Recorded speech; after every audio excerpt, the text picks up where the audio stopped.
All right, welcome everyone. This is our November 4th council work session. If I could have a roll call, please. Shannon? Here. Leek? Here.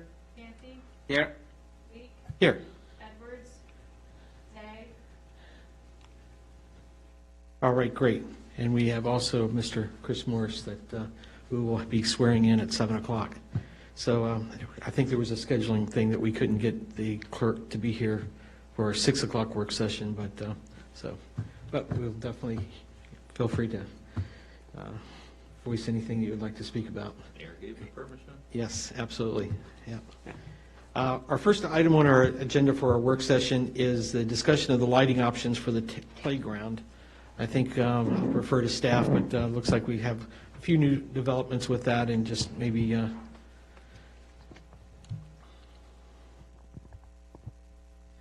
Okay, so we have contacted our contractor. He is still coming up with a plan to present. We did in the meantime, however, try to turn the small floodlights on the garage building up at the park. These did not work. They need to be either rewired or something needs to be fixed with the electrical. Currently, we just have electrical running to a couple outlets and then one other interior light, I believe. So this is something that we would have to figure out. In the meantime, we did discuss that the park playgrounds, the intention was that it is open dusk to dawn, dawn to dusk, so that we are not encouraging play after, the sun sets. It is something that we are encouraging daytime use only. So I understand the safety aspect of having a light up there. We did want to look into more of a motion sensor style light, so it only comes on when there's motion detected. So we wanted to work a little closer, I think, with council as well as the chief to decide, what's the best for public safety, but also we really don't want to encourage this nighttime use. Especially during the summer hours when it is getting darker later, and we don't want to encourage even additional late hour time at the park, if you will. okay. Further discussion with that? All Just right. that, the consideration, as we've talked before too, about houses on blight. Yeah. So that's an important point as far as I'm concerned. Yes, and I Okay. think that will probably come up in the second agenda item discussion. Okay. So. We are talking about after our after dark, after sunset, nobody will. Correct. So like right now, it's, a couple minutes after 6, it is pitch black dark. We just changed our time back. So right now, we would not expect any children to be up playing at the playground since it is dark out. So would putting lights in that stay on until 10 p.m. encourage, play hours all the way up until 10 while people, in the surrounding homes are trying to enjoy a meal, so forth and so on. I do know that there is a safety concern, so Chief, please jump in and share your safety concerns. Maybe we could work out a motion sensor style light so that the officer driving by can see lights on, someone's there. We have a sign posted in there. We have one safety sign, but we are working on getting another sign created that has something to do with another thing that'll come up in the regular meeting Okay. of why it's delayed. Okay. My take on the issue is it's town property. Whether the town property be up there at the park or here, we're going to go ahead and light our property for the mere fact that for safety concerns. Obviously, we want to protect the property, and we want to, light goes ahead and allows folks who may not have the best intentions not want to then congregate up there or loot around. So in my opinion, I think we should go ahead and light the property, whether it be a residential home that ends up being built there, whether the pavilion ends up getting built there. No matter what it is, there's going to be lights at this property. So I can definitely understand and want to take into consideration the folks' homes that go ahead and border this property, but at the end of the day, when these folks know that they're abutting up to what was always going to be the town park, or what was going to be back in the day a residential property, they know that there's going to be lights there. So yes, I want folks to enjoy their dinner, and I want folks to be able to go to bed at night, but at the same time, whether it be a neighbor's house whose lights are continuously on from the outside perimeter, or whether it be lights that are put up at the park, we, in my opinion, the park should be lit to make sure that we are protecting it and make sure that vandalism is not going on there, looting is not going, or not looting, excuse me, congregation, different things along those lines to where bad things could then end up happening. That's just my opinion on the matter. If I can just add to, I think Yeah, not having lights, it's on. Not having the lights, or if you have the light, it defeats the fact of it being a deterrent. So you light that place, you cause more issues on the police department in having to go there and to herd people off because you have one sign that says it's closed at sunset, but then it's lighted, which gives them the impression that they can go there and they can use it, even if they're just there congregating, not necessarily having their kids on it. So just like what was proposed, maybe looking at some motion lights that would relate to the police department that there's some activity going on there, but it's not on. It's not bright enough for parents to have their kids on the equipment. One suggestion that our contractor did make is, just a couple months ago, we had a floodlight that was above in the gable right outside this door. We since replaced those with a more downward shining light. He did suggest we take the old one, mount it on the garage, and use that as a light up there. It would provide light out and up to the playground. It might not be very bright at the playground. It might only light right there in front of the garage, but that was one more cost-effective, low-cost option. If we start looking into putting poles, say, at the two back corners of the playground, then we will have to run electricity, probably underground there, so that there's no issue with kids and, lines. And that would be looking at more cost, for sure, doing the work, trenching it, and then purchasing the poles to put in. Well, it sounds like we've got a lot of ideas, and I think what seems like also we're still waiting for the contractor. So to get that information, then we'll be able to have further information to make a decision on which way to steer this thing. In the meantime, I think we still have the lights, obviously, on the house that come on motion, so at least we do see some activity in knowing that the lights came on by a motion. They're not on all the time up there. So, Mr. Mayor, if I could just add to, Yep. I don't know if this is the right time to share it, but is there any way to add anything for us not being liable if there's any accidents? Because it's not on the sign that's posted there. There's nothing on the sign that says the town of Haymarket is not liable for injuries. the playground or On the the, playground, or the equipment. yeah, we do have the disclosure up. Yeah, there is a, I have a picture of it. I don't think it is, I don't think it's written there. I'll be sure to ask Martin when he comes in. Okay. yeah. Well, I'll just send you the picture. You have a picture of it? I don't have a picture readily available. Didn't say play at your own risk or anything like that? Yeah, just the picture of what is posted there. I'll send it to you. Okay. All right. Any further discussion on this matter? All right, we'll go to our next item, which is the Blight Drive fence discussion. And I'll let the staff fill us in with the, So I will be taking this one. We have had a couple residents, now that the park is installed, people go from the park, they cut across yards, and then they go to get ice cream, or maybe they park at QB, I'm not sure, but they're walking in between people's residents along Blight.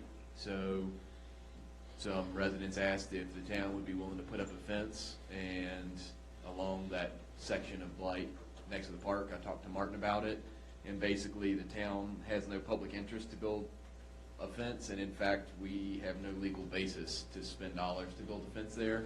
So really, I don't know if they're gonna try and pull you aside and talk to you individually or anything like that, but unfortunately, there's no avenue for us to pursue that matter, just for people cutting across the property.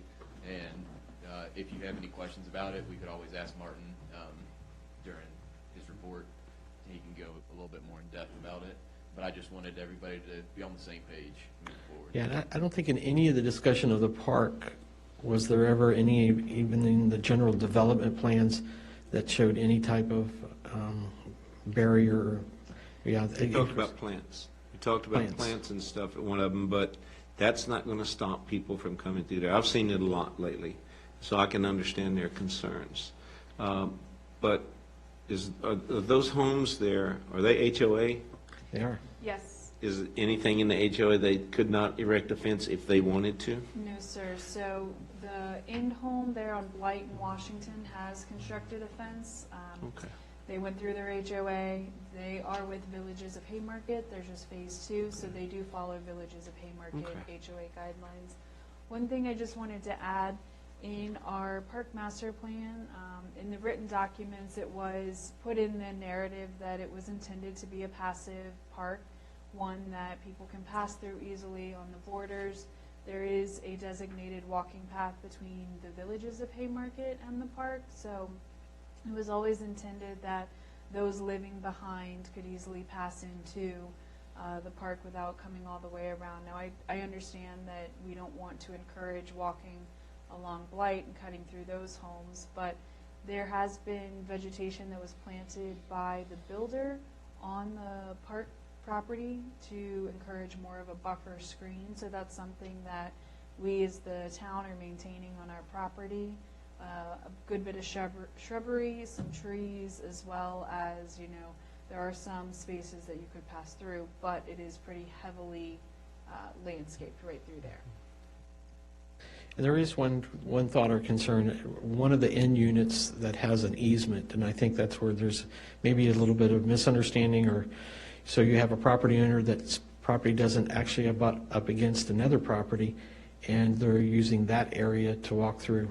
But it looks like they put up signs saying, no trespassing and no walking. So I think that is one other item or area that the staff is looking at, is that easement that, What type of easement? Is it a right-of-way easement? Is it a electrical easement? Is it an So- easement that we own, or is So it? that's what we need to reach out to the HOA Gotcha. to identify Right. specifically in their documents what type of easement it is. Just like you said, if it's an electrical easement that's underground that's already established, and maybe Dominion or we'll have to get to it eventually, but if plants are planted there, it's not an issue. But if it's a, public access easement, well, then it needs to be cleared and outlined so that hopefully people will actually start using the easement opposed to just cutting through other individuals' property. I agree. And that's where, I feel for the homeowners who are having children cut through their yards, because obviously a lot of folks take pride in their yards and it's something that is important to them. But at the end of the day, when we're looking at it, if we were to go and put up a 6-foot, 4-foot fence, whatever it may be, we're not going to be putting gates into these folks' backyards to where it's going to limit their ability for their children or their guests or themselves to go and utilize the park. And at the same time, when you do go about building a fence, from what I've been taught, is that if I were to erect a fence on my yard and then my neighbor was to go erect a fence and go ahead and utilize a portion that I've already built, the right thing to do is to share in that common cost of that portion of the fence that they built. So in my opinion, if the neighbors are so worried about it, it's their property to where they have the right to go about and build the fence. And if they want to put a gate on the back of their fence so they could access that property, I think that's something that they would do. But I would hate to go about building a 4 or 6 foot fence and then we wouldn't have any gates going into their backyards to where it would not allow for them to go ahead and have easy access to it. I think that we'll do our due diligence and we'll go by our site plan and we'll end up putting in our landscape and our landscape buffers that are necessary per our site plan when we go ahead and finalize the project. But no, I'd be against putting in any sort of fence. I would, and for the other reason is, we have the homes on Blight, we also have the other homes, so where do you draw the fence line? Do you fence it, you have to fence in the entire property just about, I think. I don't, we talked about the buffers, I was one who supported putting in the buffer in there as far as plants, shrubs, and stuff like that. Is that a deterrent? I truly think it is. I think it's a deterrent. Will that stop everybody? No. But again, that's why I ask, and I agree with Councilman Lee. You know, I put up a fence around my property, my backyard, when we moved in. And every homeowner has that option to do that, so. Absolutely. Further discussion? No, I agree. Right. I think it's something that we need to revisit in the next few years once the park gets more momentum. Yep. All right, next item is our Haymarket Day questions from the council. What an awesome event. I think the largest ever. If I was to rate it, I would say a 10 out of 10 on every aspect of just from the planning all the way to the cleanup at the Chris and very I took end. care of the weather. Yes, yeah, well, there you go. We That have a was special relationship even with a Laura. We 10 took on the care of weather as well. But So I think this was just more designed to, Yeah, so Like this a is recap. more just for questions. I will be doing a bit of a presentation, capturing our highlights, doing a little bit of a. we have a surprise too for everyone that's listening. Yes. So Like we surprises. will do a lot of that in the regular session, but if there's any specific questions, I'm happy to answer them. We did have a debrief meeting. We got a lot of good feedback, a lot of good things we can incorporate next year to keep making Haymarket Day better. So we're looking forward to that. One thing I did want to bring up for discussion was I personally noticed that we've always had Haymarket Day 9 to 5 or 9 to 4, and then we decided with the date change, the darkness, the cold in the morning, we were going to try 10 to 5. This year we did have quite a few vendors who I think thought that it was still 4 and packed up and were ready to drive out. So I was going to make a recommendation that we do 10 to 4 next year.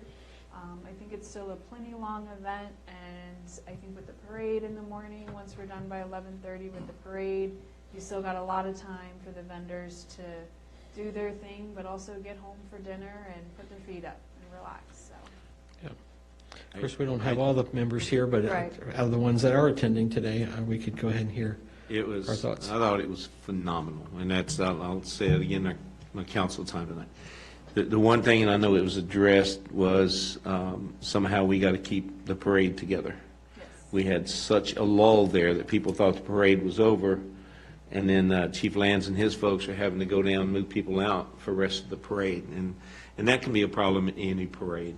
It can, but somehow, you know, we got to work our magic to make sure that the So- parade stays steady. Something maybe we look into, and this could be just a dream, but maybe right before the parade starts, we have, you know, somebody walk down each side and run a piece of long string or something, you know. We can figure something out, but keep them in for a bit, and then, you know, it keeps a little bit of a barrier, but then after the parade, it's gone, you know. Well, I saw, in just my opinion, during the parade, I think people stayed back well. The Yeah. vendors, though, the vendors aren't supposed to be selling or anything during the parade, but a couple of them were. So, because we were sitting directly across from a couple of them. But I didn't, from where Julie and I sat after we got through marching in the parade, my grandbabies loved that, by the way, was I didn't really see people coming across in masses until the long break in there. And I participate in a parade down in every year, the Fairfax City Parade, and we're on Harley Davidson's, and it's hot, real hot. But they kind of keep it going, so it's just a matter of who you have in front of who to keep going. But to me, that's the only thing. You got to have someone down at the end just keeping people going. And that's what they do down at the town of Fairfax. They got a couple of marshals, as we call them, standing around, and when they say go, you go. Because if you don't, they stop you and you're out of the parade. And that's only happened one time that I know of all the years we've been riding. But other than that, I was blown away. Just, it's what I expected, though. With all the work that you and everybody have put into it, I was blown away by it. So. And in the debrief, that was one of the discussions about the laws and perhaps maybe looking at who are the participants of the parade. For example, you know, we love the fact that the dancers and the bands and everything, that is the parade, but the value may be to just a, not say a fire engine, but just a, say, tow truck. You know, is there a value if that is a problem, you know, in there? So they're going to be reevaluating the makeup of the parade and maybe that, because that's where it seemed like the laws were these big vehicles, you know, that were going in, as well as safety too. When you had a semi-tractor trailer, it was so tight, it was, yeah. So those would be looked at. Yeah, and we'll also be cutting the parade back again this year. We had aimed for 45, but we had a couple really great people in there, so we got a little up into the low 60s. So we're going to take it back to 50 and encourage everyone who wants to be in it, apply early, get your application in, just for the safety of everyone throughout the whole day. Yeah. I mean, because obviously, we could have made that parade 2 hours easy Yeah. plus. I mean, because just the sheer volume of the people that wanted to be in the parade. So now having to reevaluate the participants and what each one brings to the day. So, thoughts over here? No? A lot of the things that I had made notes of had to do with just logistics, things that we can address later on. It had to do with, adding Porta Johns, label maps. I agree with Steve, one of the biggest things, and it has always been every year, is just the marshals. And we checked with the chief to see if he could add some manpower last minute to be the ones. The marshals had to be people who they respect. They have to be clearly marked, and they have to be people. And a police officer is ideal to be the one that moves these individuals along. In the past years, when I was marshal, they wouldn't really listen to me until I put a stern voice on. But, it had to be some maybe chief can help us in that way in getting some extra officers, or maybe auxiliary. Maybe, the sheriff office does have auxiliary officers that they could be used as the marshals.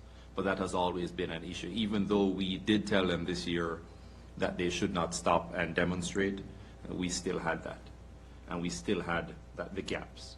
We had the candy throwing too, a couple of kids coming out to the Coming out road. to grab And that that, was, yeah. I think that was one of the guidelines, is you do not throw candy out. That is So, correct. and so where we were sitting, a couple of kids just kind of reached out there. Yeah. Fortunately, it was dancers coming through. So I think we need to reinforce that. And I apologize for not being at the after action, but we need to reinforce not throwing candy out and stuff. And one of the things that I would love for us to think about in planning for next year is look outside of the route. Not just look at the QBE building right up to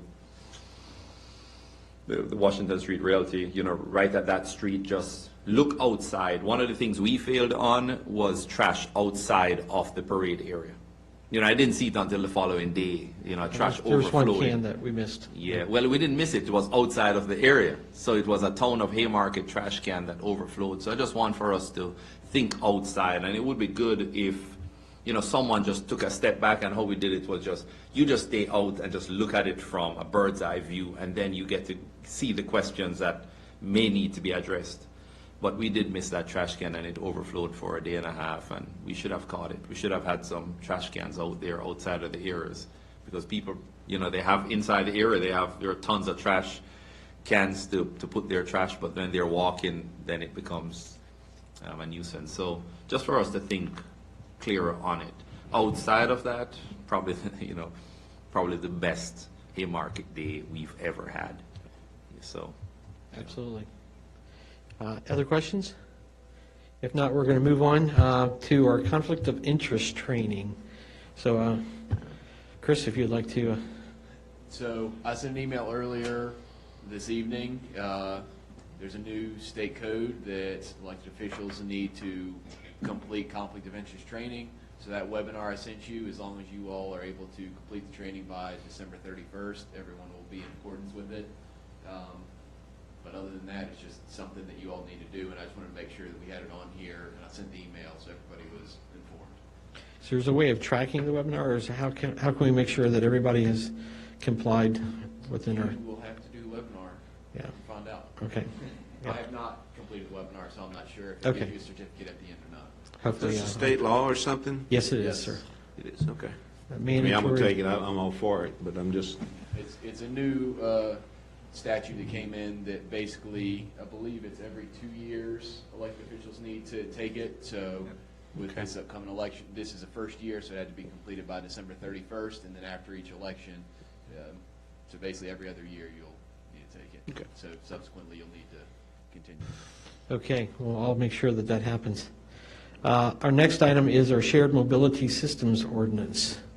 Yes, so this is the only thing that has an attachment in the work session, and I apologize, the subject was supposed to be the shared mobility system ordinance instead of the directive for planning commission, so I messed that up a little bit. Page 2 of what we're looking at on our work session packet.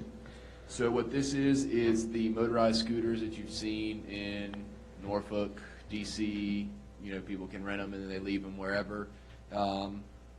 This is basically an ordinance to regulate the motorized skateboard scooters and the rental of those. So we'll have this on the regular meeting, and then if there's any in-depth legal questions, I'm sure Martin will be able to address those at that time. But if there's any other questions that you all have about this, I'll stand by ready to answer anything. Are local governments able to tax upon rental cars and rental scooters and mopeds? I'm trying to think, anytime I rent a car, if the local government, if that's one of the million taxes that are added onto my final Well, we receipt. know that our U-Haul that enter in town, we get a small amount from that for, not sure how that applies.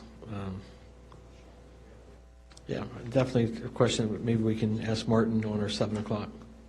Good question, because you pay when you rent a car, and I'm about to rent one because I kind of had a little accident in my wife's car, but you pay so many taxes, it's unreal. So that's a good question. It's never the number they show you online. Have we had anybody bring that up here for the town of Haymarket? No. To but- bring a business in, but we just want to be prepared in case they do. So we need to have it in place before January 1, 2020, or then someone could come in after that point. If we Okay. don't have this established prior to Okay. them coming in. Sort of like our TOT tax that we needed to do back some 7 years ago or so. If we weren't able to put it in there, then the county would have taken advantage of it. Okay. Okay.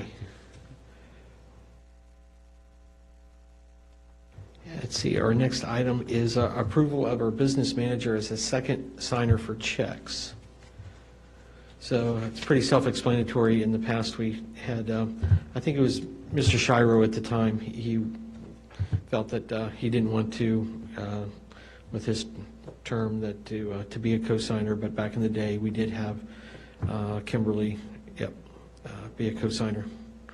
Yeah, so we had, at one point, we had 4 individuals that were signers, and one of which was the town manager, business manager position, and this would just help. The reason why I have second signer on here is so the mayor would continue to sign all checks, and then just in the amounts that are more than $3,000, then the second signer would allow the vice mayor or myself to sign it. That's all, it just allows a little more flexibility moving forward. Yep. We've Makes seen, sense. unfortunately, within the last 60 days, we've had to have 2 replacement on AC units that typically are like $6,000, $7,000 that require a deposit up front. So, so it Makes just will sense to make it me. easier. So with that, that is all our action items for our work session. So with no I will objection, make a motion to adjourn. there you go. Second the motion. Second by Councilman Leak. Discussion on the motion. Seeing none, all in favor say aye. Aye. All right, unanimously. All right, so see you at 7 o'clock. Thank you very much. There again, stick around for our surprise.